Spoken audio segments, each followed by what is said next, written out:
Good morning, everyone. We are currently in Bosnia and Herzegovina, which will be our last Balkan country of this trip. We took a bus here from Split, Croatia. It took about 5 hours and we did cross the border. We got out of the bus and they checked our passport. It all went really smoothly. We're excited to be here and finish up our Balkan portion of our trip. So come along with us. We got off the bus in the middle of Mostar and started walking around. The vibe was a blend of history and culture. We went to a restaurant to try a very famous Bosnian dish, cevapi. Chris got some veal and potatoes. Then we checked into a unique and adorable Airbnb that is also a winery and had striking views of the farms and vineyards below, reminding me a lot of California. The next day we got a huge lunch in the middle of this forest. It was a massive grilled meat platter with a side of cucumber salad. Then we went to a popular tourist spot called Kravica Falls, and it was like €20 for both of us to get in, and I think the falls were beautiful. So many people were there just relaxing in the water and enjoying the summer day. There was a lot of cute little fish swimming around too. On the way back, we stopped at St. James Church. It was bustling with people all over the world. This is like a pilgrimage site, so many believers come here, and some people have seen the Virgin Mary here. So many people lining up to speak and pray with the priest. I thought it was lovely. In the morning, we started off with coffee and then went to a really sad place. Here's one thing about Bosnia and Herzegovina. It has a very complex ethnic and political history. In the 90s, many people suffered from war here. I didn't take many videos here because it was very graphic and heartbreaking. But it was a stark reminder to always choose peace and never forget the innocent people who suffered. Walking through the city, you can still see how war affected the city. But what is incredible and a beautiful message of resilience of humankind is seeing the city rebuilt, full of smiling faces and beautiful art. This is the famous old bridge in Mostar that was rebuilt after the war. People all around come to see the bridge overlooking the river. We sat here in the riverbank watching the boats carry people up and down the river on short tours. Even some people jumping into the river from these towers. Sometimes professional jumpers jump from the top of the bridge, but we didn't see anyone jump this day. We then went to find some more delicious food and got to a restaurant tucked behind the busy city center and tried some chicken and some beef stew. After we continued exploring Mostar, we even stopped by the river for a few moments and then ended with some Bosnian tres leches and chocolate cake. The next day we made a drive up to Jabalinka. We stopped for some Bosnian coffee we really enjoyed next to this gorgeous view of the river. We also got some burek from Burek King, which was super delicious. It's like a meat pie that is baked to perfection. We got back to our Airbnb and our host made us a massive dinner, all fresh from their farm.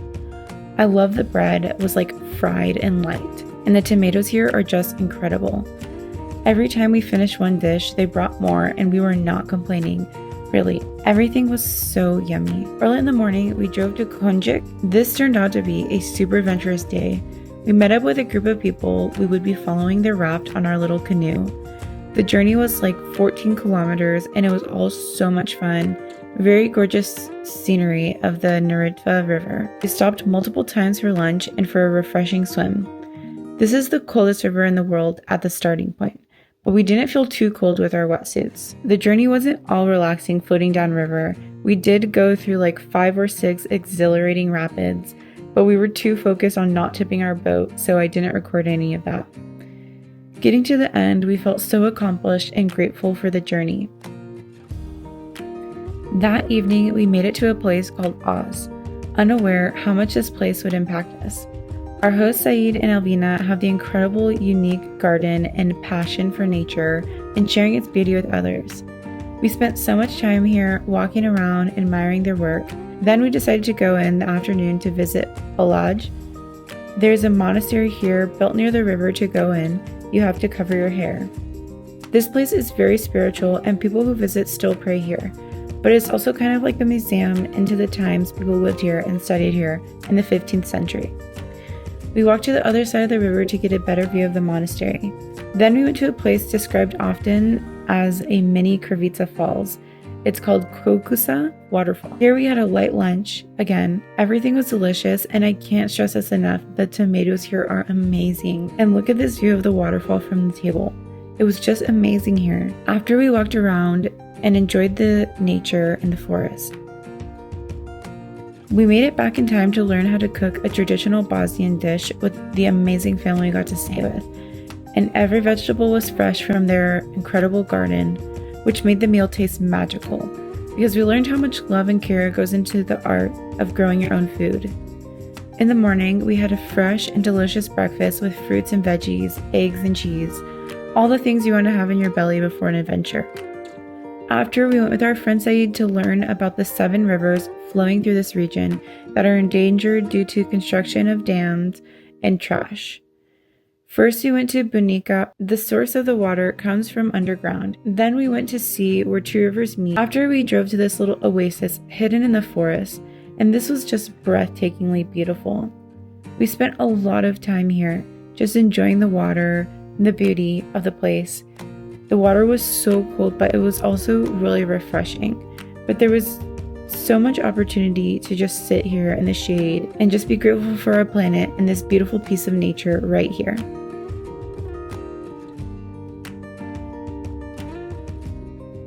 The next river we went to was really interesting because, again, 2 rivers meet here, and you see the darker water to the right. You could feel the difference in the temperature. It was much colder. And we got back to another delicious home-cooked meal of the traditional Bosnian pie with zucchini and onion, and the other made with potatoes, accompanied with this amazing tomato soup. I mean, I've never had tomato soup this delicious before. In the morning, we said goodbye to our friends and their magical home and left to explore the capital of this beautiful country, Sarajevo. We stayed right in the city center, which made it so convenient to step outside into the heart of the city and go to this restaurant that was recommended to us for some delicious cevapi. We couldn't get enough, like seriously. Then we finished this day with a yummy dessert. In the morning, we started by going to Latin Bridge to see the place where the Archduke of the Austrian-Hungarian Empire, along with his wife, were assassinated, ultimately sparking the First World War. Then we went over to see the incredibly beautiful City Hall. I've never seen such beautiful architecture in my life, and I was super grateful we stopped by. For lunch, I got some Bosnian dumplings called klepe, and Chris had some delicious meatballs soaked in some kind of yogurt sauce. For the afternoon, we took a tour with a man who fought to protect Sarajevo from the Serbians during the war in the 90s. He gave us first-person details on what it was like during the time and showed us the tunnel he had to walk through to bring supply and weapons and their wounded soldiers back into the city. It was incredible hearing about how they had nothing to fight with, but they found ways to protect their home and make their own weapons. Then he took us to this abandoned bobsled track that was built in the 80s for the Olympics. It was used as a bunker during the war by the Serbians, and now you can see people come and do street art along the course. It was interesting to walk through and think about the way time changed this place. How once Olympic Games took place here, and then 10 years later, a war. At the end of the tour, we got to enjoy Sarajevo from above. To finish this day, we went to a brewery. We enjoyed some drinks and snacks as we reflected on the day.